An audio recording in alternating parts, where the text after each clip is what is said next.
आज बात होगी लोकसभा के उन पॉइंट्स की जिनको हमने लास्ट क्लास में डिस्कस नहीं किया था। यानी लास्ट क्लास में हमने लोकसभा के काफी सारे पॉइंट्स डिस्कस कर लिए थे, लेकिन कुछ पॉइंट्स ऐसे थे जो रह गए थे, तो उनको हम आज डिस्कस करेंगे। सबसे पहले लोकसभा के फर्स्ट स्पीकर कौन हुए? लोकसभा के फर्स्ट स्पीकर जीवी मावलंकर। और सबसे लंबे समय तक लोकसभा के स्पीकर कौन रहे? Balram Jakhar. Longest serving speaker of the Lok Sabha Balram Jakhar. First deputy speaker कौन थे लोकसभा के? अनंत शयनम अयंगर। ठीक है। करंट में अगर हम बात करें तो लोकसभा का डिप्टी स्पीकर कौन है? तो प्रेजेंट में कोई नहीं है, क्योंकि 2019 के लोकसभा चुनावों के बाद से करंट डिप्टी स्पीकर मतलब डिप्टी स्पीकर ऑफ लोकसभा की जो पोस्ट है वो वैकेंट है। ठीक है ना। उसका तब से अब तक कोई इलेक्शन कराया ही नहीं गया है, और वो लगता है मेरे को ये पूरे 5 साल बिना डिप्टी स्पीकर के ही निकलने वाले हैं, क्योंकि अब बस 7 से 8 महीने का समय रह गया है अगले लोकसभा इलेक्शंस में। तो अब क्या ही करेंगे जो पिछले 4 सालों में नहीं किया, 4 साढ़े 4 सालों में। ठीक है ना। तो 2019 से लेके अब तक तो ये पोस्ट वैकेंट ही रही है डिप्टी स्पीकर की। ठीक है ना। स्पीकर कौन है अभी? ओम बिरला। कौन है लोकसभा के स्पीकर प्रेजेंट में? ओम बिरला। ठीक है ना। डिप्टी स्पीकर का जो इलेक्शन होता है वो भी लोकसभा के स्पीकर की तरह ही होता है, लोकसभा के मेंबर्स के बीच में से। ठीक है ना। जैसे स्पीकर का इलेक्शन किया जाता है लोकसभा के मेंबर्स के बीच में से ही किसी एक को लोकसभा के मेंबर इलेक्ट करते हैं, वैसे ही लोकसभा के डिप्टी स्पीकर को भी लोकसभा के मेंबर्स के बीच में से ही इलेक्ट किया जाता है। लोकसभा के स्पीकर के इलेक्शन की डेट कौन फिक्स करता है? मैंने बताया था प्रेसिडेंट। कौन करता है? प्रेसिडेंट। और डिप्टी स्पीकर के इलेक्शन की डेट कौन फिक्स करता है? स्पीकर। प्रेसिडेंट नहीं करता। स्पीकर की इलेक्शन की डेट प्रेसिडेंट करता है और डिप्टी स्पीकर की स्पीकर करता है। क्लियर है? तो ये पॉइंट्स थे। हमने पार्लियामेंट्री प्रोसीडिंग्स तो पढ़ी ली थी, वो तो मैंने अलग से पहले ही पढ़ा दी थी।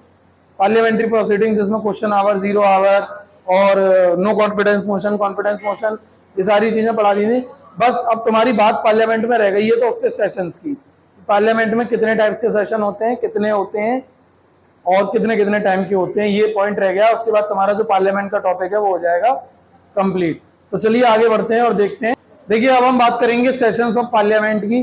पार्लियामेंट के 3 सेशन होते हैं, बजट सेशन, मॉनसून सेशन और विंटर सेशन। बजट सेशन जो होता है वो सबसे लंबा होता है और विंटर सेशन जो होता है वो सबसे छोटा होता है। ठीक है ना।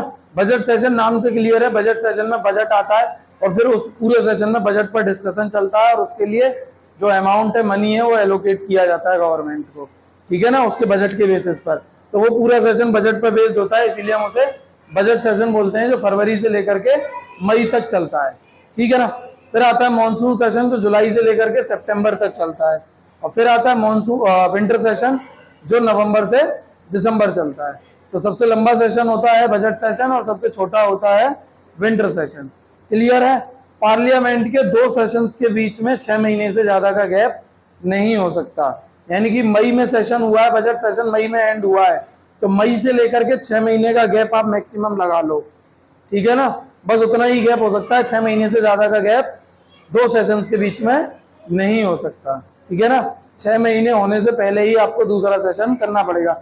मान लिया जैसे कि बजट सेशन तो हुआ, लेकिन किन्हीं भी कारणों की वजह से कंट्री में किन्हीं भी रीजंस, इमरजेंसी रीजंस की वजह से हमारा मॉनसून सेशन नहीं हो पाया, तो मॉनसून सेशन नहीं हो पाया तो विंटर सेशन तो आपको करना ही पड़ेगा।